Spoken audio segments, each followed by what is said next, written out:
पाहतोय गिरगाव चौपाटीवरची ही या क्षणाची लाईव्ह दृश्य आणि आता प्रयत्नांना साथ बाप्पानं दिली आहे असंच म्हणावं लागेल, कारण या ठिकाणी तराफ्यावरती बाप्पांना चढवलं जात असल्याचं आपण पाहतोय आणि काहीसे प्रयत्न या ठिकाणी यशस्वी होताना दिसत आहे। थेट आपण जाऊयात आमचे प्रतिनिधी कृष्णा सोनारवाडकर यांच्याकडे। कृष्णा, काय अपडेट आहे? या तराफ्यावरती बाप्पांना आता चढवण्यात आलेलं आहे का? काय माहिती या संदर्भात?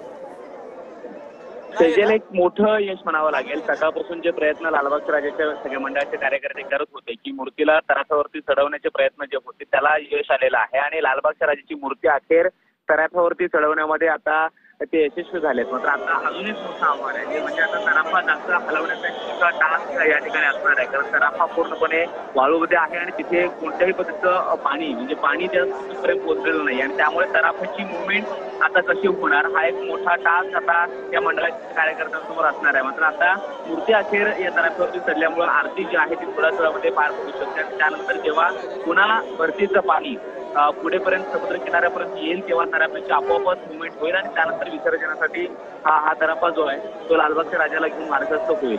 जवळपास 9 तासांची अगदी काही वेळासाठी कृष्णा थांबवतीये बघा। अशा प्रकारे ही लालबागच्या राजाची मूर्ती आता तराफ्यावरती ठेवण्यात आलेली आहे। निश्चितच बाप्पांनी आता प्रयत्नांना साथ दिलेली आहे आणि या ठिकाणी आपण जर बघितलं तर हे प्रयत्न यशस्वी होताना दिसत आहे। सकाळी साधारणतः 8 वाजेपासून हे प्रयत्न केले जात होते, मात्र आता अखेर सायंकाळचे 5 वाजत आलेले आहेत आणि आता अखेर लालबागच्या राजाची मूर्ती तराफ्यावरती विराजमान झालेली आहे। अगदी काही वेळामध्ये आता बाप्पांचं विसर्जन सुद्धा केलं जाणार आहे। ही मूर्ती खोल समुद्रामध्ये विसर्जित केली जाणार आहे आणि त्यासाठीची तयारी जी आहे ती सुद्धा सध्या केली जात असल्याचं आपण पाहतोय।